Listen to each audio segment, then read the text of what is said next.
সমাজের নানা শ্রেণী পেশার মানুষদের নিয়ে আয়োজিত বিডিএন 71 এর বিশেষ অনুষ্ঠান চাওয়া পাওয়ায় আপনাদের স্বাগত।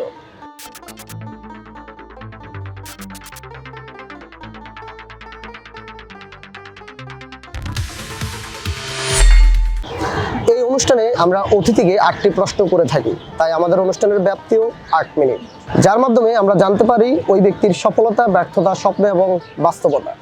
বিডিএন 71 এর ইনক্লুসিভ 8টি প্রশ্নের উত্তর দেওয়ার জন্য আজ আমাদের সঙ্গে রয়েছেন একজন নারী উদ্যোক্তা। আপনাকে আমাদের অনুষ্ঠানে স্বাগত। আপনার জন্য প্রথম প্রশ্ন, আপনার জীবনে কি হবার ইচ্ছে ছিল? হ্যাঁ, আমার ছোটবেলায় ইচ্ছা ছিল পুলিশ, ডাক্তার, উকিল এগুলো হওয়ার খুব ইচ্ছা ছিল। কারণ ছোটবেলায় প্রতিটা বাচ্চা বা বড় মানুষের এটাই স্বপ্ন থাকে। কিন্তু আমি পড়াশোনা যেহেতু করতে পারিনি, এই জন্য দেখা গেছে যে আর অত দূর যাওয়া আমার পক্ষে সম্ভব না। পড়াশোনা কেন করতে পারেন না? পড়াশোনা করতে পারিনি আসলে ছোট ছোট নিজের কিছু ভুলের জন্যই। আমি এইটে পড়াশোনা করছিলাম, ওই সময় আমার বিয়ে হয়ে যায়, যে কারণে আমার আর পড়াশোনাটা হয়ে ওঠেনি। আপনার জন্য দ্বিতীয় প্রশ্ন, আপনি এই প্রফেশন বা পেশায় আপনি কিভাবে এলেন? তো আমি ছোটবেলা থেকেই যখন আমার বাবা আমাকে ড্রেস কিনে দিত, আমার বোনেরা টেলারে দিত, কিন্তু আমার খালি ছোটবেলা থেকেই মনে হতো যে না, এই কাজটা তো আমি নিজেই করতে পারি। টেলারে দিলে হয়তো একটা ওনারা ডিজাইন নিজের মতো করে দেবে, আর আমরা যেটা করে দিতে বলবো সেটা হয়তো উনি ঠিক মতন করতে পারবে না। তো ওইখান থেকে আমি চেষ্টা করতাম একটু ব্লক করার, তারপরে হলো গিয়ে হাতে লেস লাগানো, মানে হাতেই সেলাই করতাম। এক কথায় মেশিন ছিল না ওই সময়। দেখা গেছে কারো মেশিন থাকলে কিন্তু দিত না, কারণ নষ্ট করে ফেলবে, ছোট মানুষ, এগুলো দিত না। আবার কেচিও ছিল না আমাদের বাসায়। আমি কেচি, বেলেট এগুলা দিয়ে প্রথমে ট্রাই করছি, হাতে হাতে সেলাই ট্রাই করছি। তারপরে দ্বিতীয় ধাপে আস্তে আস্তে কারো পাশের রুমে কার মেশিন আছে তাদের কাছ থেকে কেচি নিয়ে তারপরে দ্বিতীয়ভাবে ট্রাই করছি, মেশিনে সেলানোর ট্রাই করছি। তারপরে আমাদের আশেপাশে যে টেলার ছিল, একটা আন্টি ছিল, নাম ছিল রিনা আন্টি। তো ওনাদের টেলার আমি জামা বানাতাম। জামা তো অবশ্যই বানাতাম টেইলারে, কিন্তু কিছু কিছু তো আমি নিজেও চেষ্টা করতাম, সব করতাম না। তো ওনার টেইলারে যে আমি প্রথম একটা আন্টিকে দেখছি যে আমার গলা কীভাবে আসলে কাটে, ফিনিশিংটা কীভাবে দেয়, সেলাওয়ার কীভাবে কাটে। তো ওনার থেকে টুকরা কাপড় নিয়ে আমি একটা সেলাওয়ার বানাই।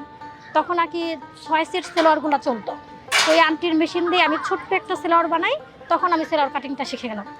আচ্ছা, আপনাদের তৃতীয় প্রশ্ন, আপনার মাসিক ইনকাম কেমন হয় এবং আপনার কত ঘন্টা পরিশ্রম করতে হয়? মাসিক ইনকাম আসলে আমরা যেহেতু ঘরে মহিলারা কাজ করি, আমাদের পরিশ্রমের কোনো নির্দিষ্ট টাইম থাকে না, আর আমাদের পরিশ্রমের কোনো মূল্যায়নও থাকে না। যেহেতু বলে যে ঘরের কাজ করে, এই মানে ঘরে বসে কাজ করাটাকে মানুষ মূল্যায়ন করে না বা ভাবে না যে এটার প্রতি আমার অনেক পরিশ্রম দিতে হয়। কারণ হয়তো রান্নাটা বসে আমি আবার একটু যাই সেলাই মেশিনের ঘরে, যে টুকিটাকি কাজ থাকলে করি, হয়তো হচ্ছে বাচ্চারা ঘুমোচ্ছে তার মধ্যে আবার যাই। মানে নির্দিষ্ট টাইম নেই, যদি নির্দিষ্ট টাইম ধরি সেটা হলো গিয়ে মানে বিকাল সন্ধ্যার পর থেকে একটানা 3-4 ঘন্টা আমাকে একটু বসতে হয়। আমার নিজে যদি একেবারে নিজের ড্রেসগুলো আমি বানাই, সেখানেও মোটামুটি আমাকে 3 থেকে 4 ঘন্টা সময় দিতে হয়। একটা ড্রেস বানাতে যে অন্তত 2-2.5 ঘন্টা লেগে যায় ডিজাইন করে বানাতে গেলে, আর নর্মাল করে বানাতে গেলে তো 1 ঘন্টা হয়ে যায়। কিন্তু আমি সব সময় মানে ডিজাইনটা আমার কেন জানি মাথায় আসে। মানে মাসিক মোটামুটি 50,000 টাকা ইনকাম আছে। 20 দিনে আমার 3 লক্ষ টাকা ইনকাম আসছে। আর আমি সেই চান্দাতে হিসাব করে আমি খুব কান্না করছিলাম যে মানে এত সফলতা আমার জীবনে, এটা আমি মানতে পারিনি যে কিভাবে হতে পারে। চতুর্থ প্রশ্ন, আপনার জীবন থেকে কোনো কিছু হারিয়ে গিয়েছে কিনা যেটি আপনি আবার পুনরায় ফিরে পেতে চান? জীবন থেকে সবচেয়ে বেশি বড় কথা হলো গিয়ে আমার জীবন থেকে যদি কিছু হারিয়ে থাকে সেটা হলো সময়। আমি যেহেতু আমার একটুই আসে, আমার সময়টা আমি সবচেয়ে বেশি মিস করি। যদি আমি ওই সময়টা এই ভুলটা না করতাম, তাহলে আজকে আমার এই দিনটা এমন হতো না। হয়তো সবার মতোই আমিও কিছু একটা করতে পারতাম। পড়াশোনাটা জীবনের সবচেয়ে বেশি গুরুত্বপূর্ণ, যেটা আমি মিস করছি, যেটা আর আসলে হয়তো এখন সম্ভব না। সব কিছু পেলে হয়তো বা পড়াশোনাটা আর সম্ভব না, কারণ এটার জন্য সময় সবার আগে দরকার। আমার জীবন থেকে যেটা হারিয়ে গেছে সেটা সেটি সময়। সময়। আপনার জন্য পঞ্চম প্রশ্ন, জীবনে কখনো কোনো ভুল করেছেন কিনা যেটি এখন মনে হচ্ছে না করলেই জীবন আরো সুন্দর হতো? হ্যাঁ, আমি জীবনে সবচেয়ে চরম ভুল করছি বাবা মার কথা না শুনে। আজকে মনে হচ্ছে যদি বাবা মার কথা শুনতাম তাহলে হয়তো এই দিনটা আমাকে দেখতে হতো না। তো তারপরেও এখানে আমি প্রত্যেকটা সন্তানের জন্য একটা দাবি রেখে যাই, মানে কি বলে, একটা বার্তা রেখে যাই যে বাবা মার কথা যে কতটা গুরুত্বপূর্ণ সেটা জানি, মানে কোনো সন্তান জানি বাবা মার কথা অমান্য না করে, কারণ বাবা মা কখনোই সন্তানের খারাপ চায় না। সেটা হলো গিয়ে আমি চরম ভুল, যেটা আমি আমার বাবা মাকে না জানিয়ে বিয়ে করেছি, এটাই আমার সবচাইতে চরম ভুল ছিল। কারণ বাবা মার মনে আমি কষ্ট দিয়েছি, ওইটাই আমার। আর কোনো কষ্ট নেই, যে মানে আর কোনো বিষয় নেই যে আমার বাবা মাকে আমি কষ্ট দিয়েছি। আমার মনে পড়ে এই একটাই কারণ, মানে একটাই যেটা আমি বাবা মাকে কষ্ট দিয়েছি।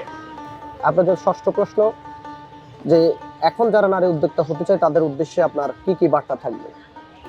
আমি বলবো ঘরে বসে না থেকে আপনার যেটা মেধা বা যোগ্যতা আছে সেটা একটু ট্রাই করুন। কারণ যদি এখন ট্রাই না করেন তাহলে দেশের ভবিষ্যতে পস্তাতে হবে। আসলে আমি এতটুকুই বলবো যে নারীদের শুধু টাকার জন্য নয়, সম্মানের জন্য হলেও কিছু একটা করা উচিত। যেহেতু এখন দিন দিন আপন মানুষগুলোই কেমন জানি পর হয়ে যাচ্ছে। আপনার যা যোগ্যতা তা এখন থেকে যদি শুরু না করেন তাহলে অনেকটা দেরি হয়ে যাবে। হয়তো নারীরা ঘরে বসে সবচাইতে ইজিলি সুই সুতার কাজটাই ভালোভাবে করতে পারেন। আর নারীদের জন্য আমি মনে করি এটা খুব একটা পারফেক্ট পয়েন্ট, যে ঘরে বসে আপনি সন্তানও সামলাতে পারবেন, আর ঘরে বসে দেখা গেছে যে সেলাই মেশিনের দ্বারা কিছু করা সম্ভব। সাবানা না হতে পারে, তবে তার মতো কিছু হতে চাই। ছোটবেলা থেকে সাবানা ম্যামকে দেখে অনেকেই ভাবে যে সেলাই মেশিন মানেই সাবানা। আমার বন্ধু আমাকে সবসময় বলে যে তুই তো একসময় সাবানা হবি, তাই যদি হয় তাহলে সমস্যা কি? আপনার জন্য সপ্তম প্রশ্ন, এই মুহূর্তে যদি আলাউদ্দিনের চেরাগ হাতে পান এবং নিজের জীবনের 3টি ইচ্ছে পূরণ করার সুযোগ পান, কোন 3টি ইচ্ছে পূরণ করবেন? আমি যদি আলাউদ্দিনের চেরাগটা হাতে পেতাম তাহলে সবার আগে আমি আমার হাজবেন্ডকে চাইতাম যে আমার হাজবেন্ড যেন শুধু আমার থাকে আর কারো না হয়।